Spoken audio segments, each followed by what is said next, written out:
Here is your local news update on Great Smoky Mountains TV. Cades Cove reopens following tunnel work. Laurel Creek Road has reopened after repair of the Boat Mountain Tunnel. The 121-foot-long tunnel, constructed in 1948, had not had any significant rehabilitation work since that time.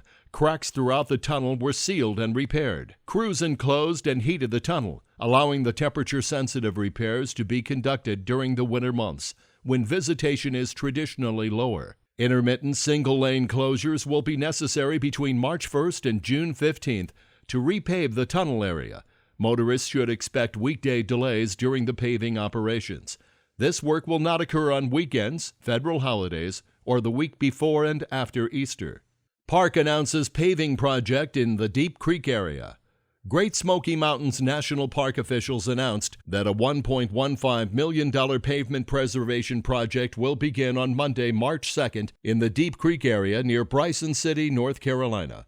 Paving will occur along 2.5 miles of area roadways, including West Deep Creek Road, East Deep Creek Road, campground and picnic area roads, and day-use parking areas. Work is expected to be completed by Friday, May 15th, weather depending. Temporary Cataloochee area road closures. The main access road into the Cataloochee area, Cove Creek Road, remains closed by the North Carolina Department of Transportation to conduct road repairs until June.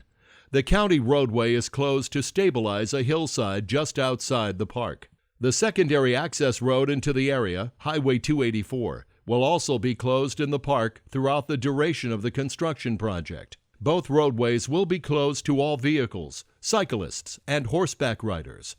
Cades Cove biking access. For the 2020 season, the National Park Service is proposing to implement a full-day closure of the Loop Road to motor vehicles on Wednesdays to improve safety and provide better access to the area for multiple user groups. By closing the roadway for the entire day, bicyclists and pedestrians would have over 12 hours of daylight to use the Loop Road without vehicles. By spreading use throughout the day, parking should be more available with less impacts to the campground, picnic area, and concession operations. By eliminating the Saturday morning closures, more motorists would have access to the Cades Cove area for these services, along with scenic driving on what is traditionally the busiest day of the week for travel in the area. Currently, the road is closed to vehicles on Wednesday and Saturday mornings until 10 a.m. from May through September.